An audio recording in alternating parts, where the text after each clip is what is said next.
Heard of the new Spider-Man movie, Madame Web? No? Well, buckle up because the superhero movie is like no other, and it's been keeping us in the dark for 30 years. Imagine a character can see the future and mess around with time. That's Madame Web. But here's the catch. Her story is full of secrets, and the movie's like a giant puzzle waiting to be solved. We've got a bunch of questions. Who is Madame Web? What's her deal? The cast and crew are playing it cool, not giving away much. But here's the fun part. Fans are going wild with theories. Is she connecting different universes? Is there a secret villain? It's like a guessing game, and the excitement is through the roof. Alright, let's get into it.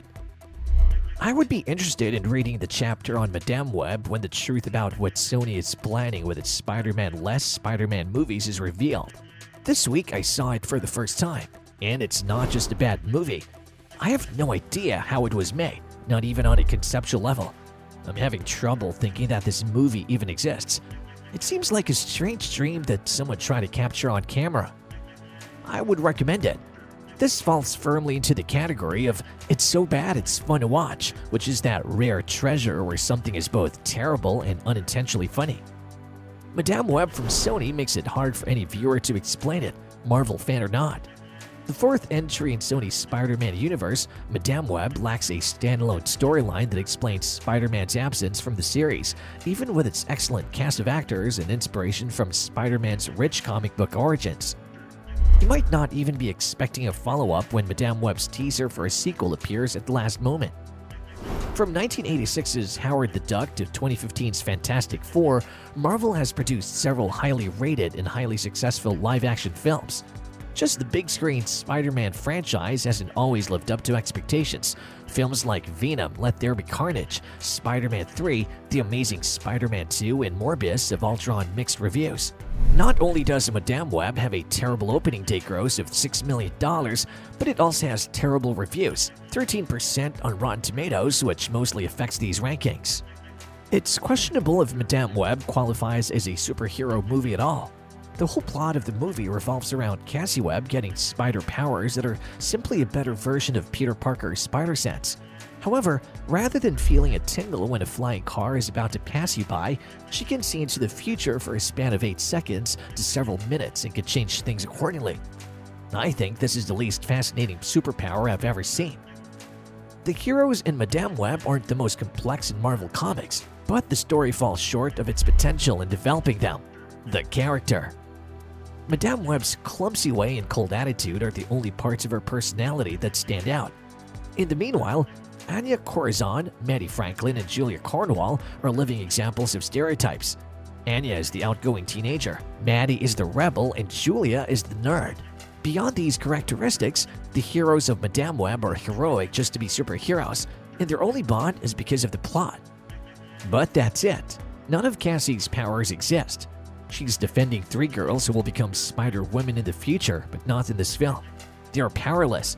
The only person with powers is the villain Ezekiel, who wears a black spirit Halloween spider outfit. His powers are limited to speed and while clinging. Not even does he shoot webs. He fires a grenade at them once.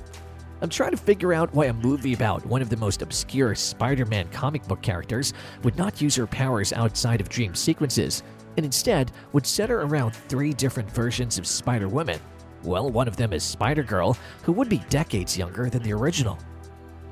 So in Madame Web, they kinda hint at Spider-Man stuff, but it's like they're holding back. Adam Scott keeps dropping lines about Ben Parker's future role as Peter Parker's mentor and his eventual death, but it doesn't go anywhere. There's this talk about responsibility, like when Cassie gets told that embracing responsibility brings great power. You know, the usual Spider-Man stuff. But the movie ends on this weird note with the best part about the future. It hasn't happened yet. And get this, despite being so close to Spider-Man and Sony's universe, Madame Web doesn't do much with it.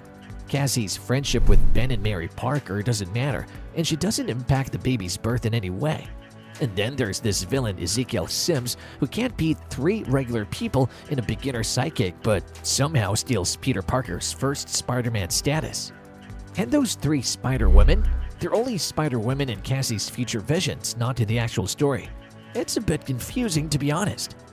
What happens when a superhero movie is made with almost no superpowers at all? The superhero movie might have the least amount of action ever seen in the genre. Since Cassie naturally lacks superhuman strength, speed, or webs, her 2 fights with Ezekiel consist of her hitting him with a cab first and then an ambulance a few hours later. Her powers only change when she astral projects a different version of herself so she can save the 3 Spider-Girls. By predicting a spot of falling debris during the explosion of a fireworks factory, she kills the villain by making sure he gets struck by it. She stays blind and wheelchair-bound after this, as the movie believes it must have some connection to the comic book version of the character. Okay, so they got Sydney Sweeney and Isabella Merced, 2 super popular actors for this Spider-Woman thing, right? But get this, they made them superheroes without powers.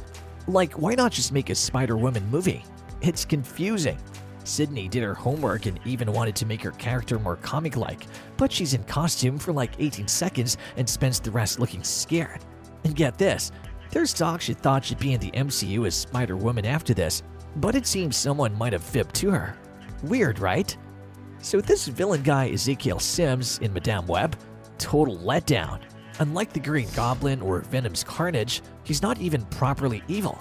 He goes after these future Spider-Women just because they show up in his nightmares. But get this, he has no reason to think these nightmares will come true. And to find them, he hacks into some crazy surveillance system, which doesn't make sense because he has no clue who these girls are. Instead of using all his money to take them out quietly, he decides to chase them down on foot and tries to kill them himself. And here's the kicker, he's got Spider-People powers too, but he fails big time. The guy ends up getting squashed by part of a Pepsi-Cola sign, and Cassie Webb only gets hurt because of the explosion she caused. Long story short, Ezekiel Sims goes after 3 innocent people for no good reason and ends up getting himself killed without even touching them. Bit of a flop, to be honest. So in Madame Web, it's an origin story, right? But here's the head-scratcher. It's missing proper superheroes.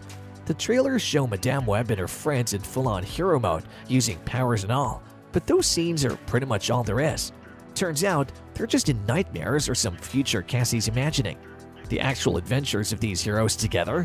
Well, that's left up in the air, maybe in a sequel or just off-screen. Now, Madame Web's rules, they're a bit fuzzy. Why does Ezekiel Sims get Spider-Man-like powers while Cassie gets future-seeing abilities? Not explained. And when Cassie suddenly clones herself, that's just out of the blue. She learns to predict stuff accurately, but then says the future isn't set. A bit confusing, right? And here's the kicker. We never find out how Julia, Anya, and Maddie get their powers. But those quick shots show they've got some cool abilities and gadgets. Madame Web keeps us guessing, that's for sure.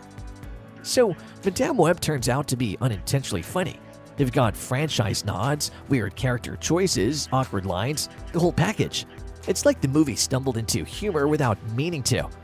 But here's the thing, it's not a full-blown comedy or a hilarious superhero flick like those Morbius memes. To make it funny, you'd have to chop off half the movie and redo the other half to make it serious. It's a bit of a mixed bag, to be honest. Now, seriously, grab a friend and watch Madame Web. Spend 100 minutes on this roller coaster and you'll be sitting there having a blast just trying to wrap your head around why on earth this movie even exists. It's a journey through confusion, and trust me, you won't regret the experience. As we finish talking about Madame Web, it's like a giant mystery puzzle wanting to be solved. If you want to join the excitement, hit subscribe and don't miss out on all the updates. Get ready for a unique yet amusing superhero experience. Madame Web is about to shake things up.